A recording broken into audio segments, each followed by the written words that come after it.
जनाब निसार अहमद खोड़ो साहब, सदर पाकिस्तान पीपल्स पार्टी सिंध,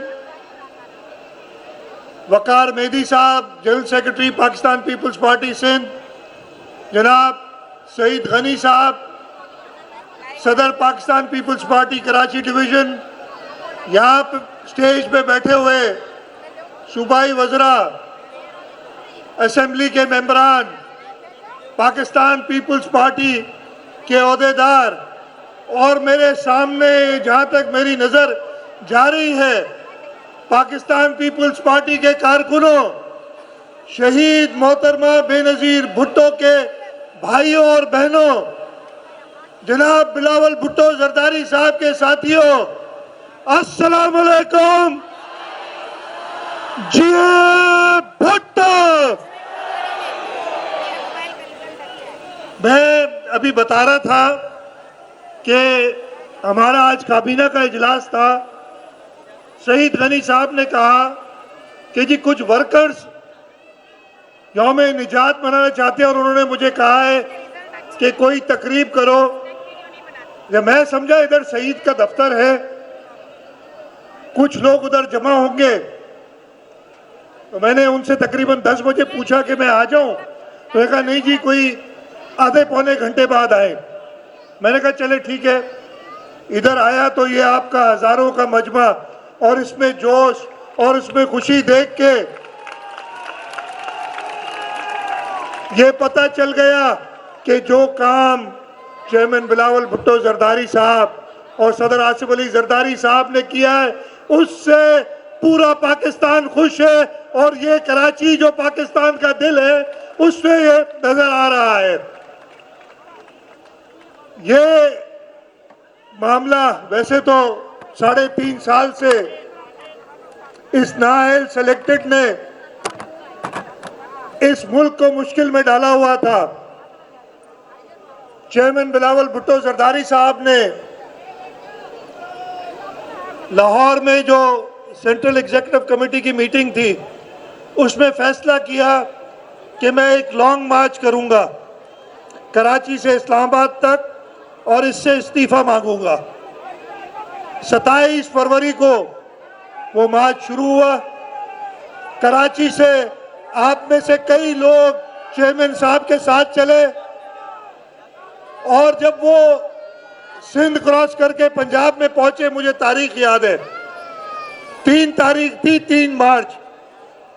उन्होंने इस सेलेक्टेड जो था उसे कहा कि 5 दिन है तुम्हारे पास, आज ही इस्तीफा दे दो, नहीं तो 5वें दिन मैं तुम्हें जबरदस्ती इस कुर्सी से उठाऊंगा।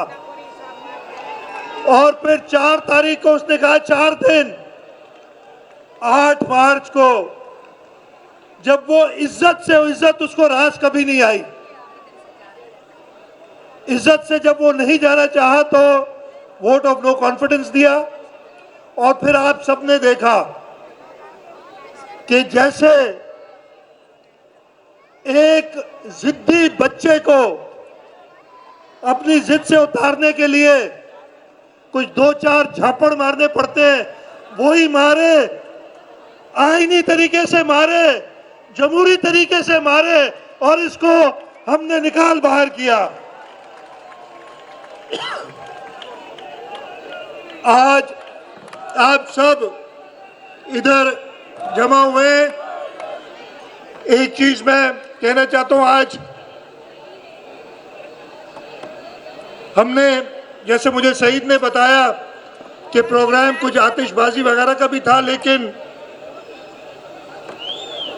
बिल्किस ईदी साहिबा की वफात की वजह से वो आतिशबाजी हमने नहीं की। और कल सिंध हुकूमत ने फैसला किया है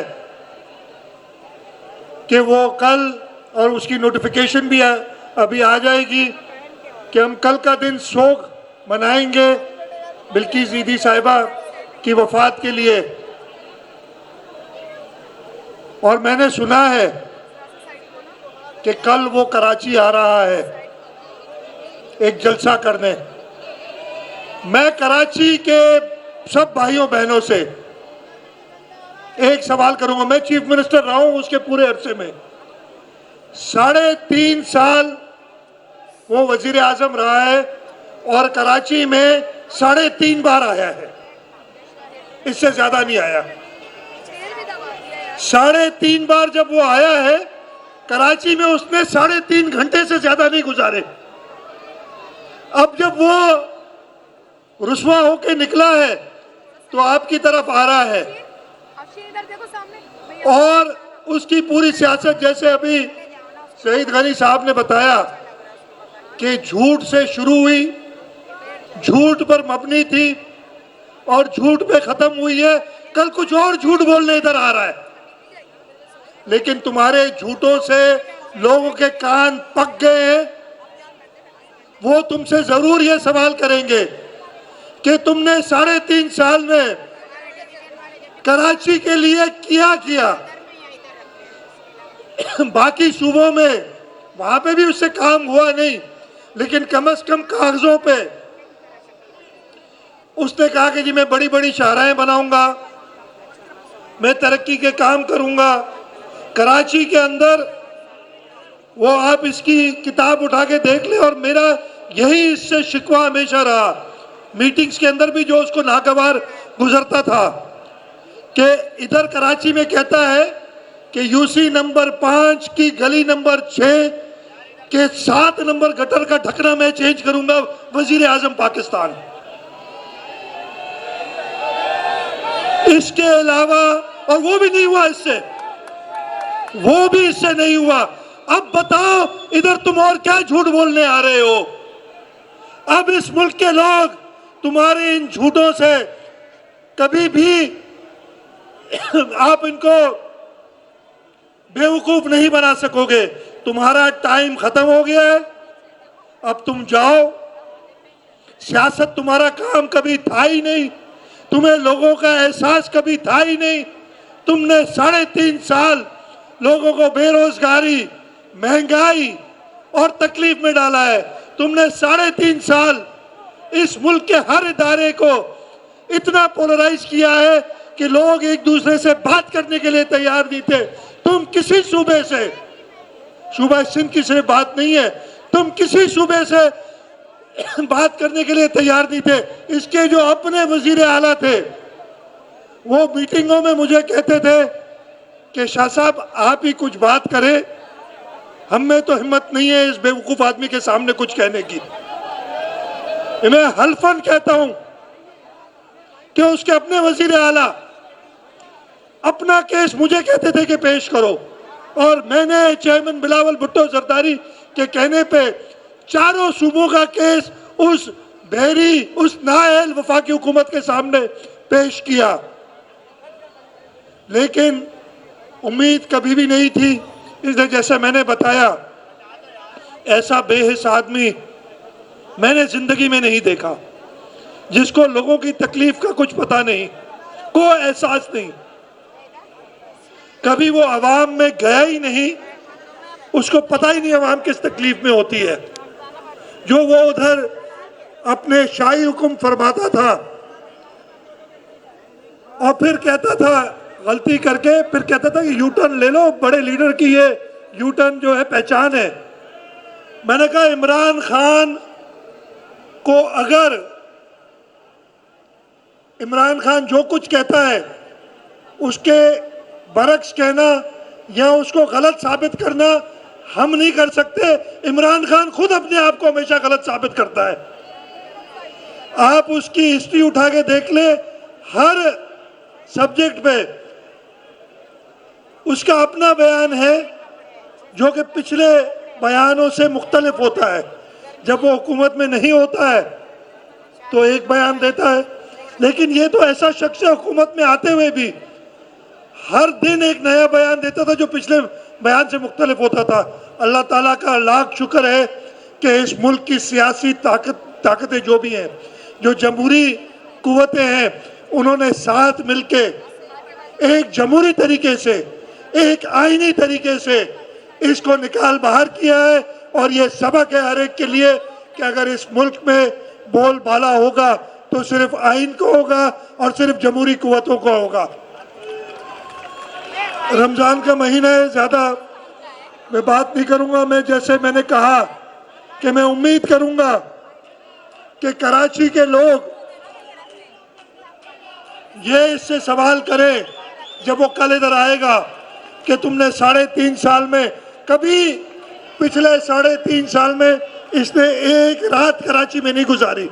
कल पता नहीं इधर रात को रहेगा या फिर निकल जाएगा। सिंध के लोगों के साथ उसकी दुश्मनी थी, ये मैं आपको बता दूं। उसे पूरे इधर कराची में तो धांधली शांधली करके उसने कुछ सीटें ले ली। अब इलेक्शन जब भी होगा पता चल जाएगा। अभी तुमने रिजाइन किया है ना, बहुत अच्छी बात है, मैदान से भागना नहीं, आओ इलेक्शन में खड़ा हो। तुम देखोगे कराची के लोग, जैसे बिलावल भुट्टो जरदारी साहब ने, जैसे आसिफ अली जरदारी साहब ने तुम्हें प्राइम मिनिस्टर की कुर्सी से उठा के बाहर फेंका है, कराची के लोग तुम्हारी ये धांधली वाली जो सीटें थी उन सबको भी उठा के बाहर फेंकेगा। अभी निसार साहब ने भी आपसे खिताब करना है, मैं ज्यादा वक्त और नहीं लूंगा। बस आप सबकी खुशी देख के मेरा वैसे ही थोड़ी तकरीर करता हूँ, गला एकदम बैठ जाता है। तकरीर के मामले में थोड़ा इस तरीके से कमजोर हूँ, लेकिन वो जो आगे राउंड अबाउट तक लोग नजर आ रहे हैं मुझे, उससे आगे भी होंगे। जहाँ तक मेरी नजर जा रही है मुझे लोग नजर आ रहे हैं।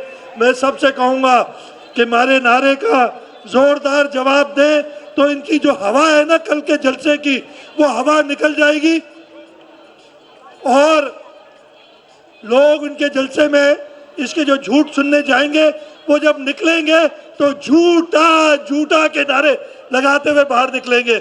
इसलिए इसने हमेशा झूठ बोला है। एक नारा लगाता हूं, मेरा साथ दीजिएगा, नारे भुट्टो। बहुत शुक्रिया जी।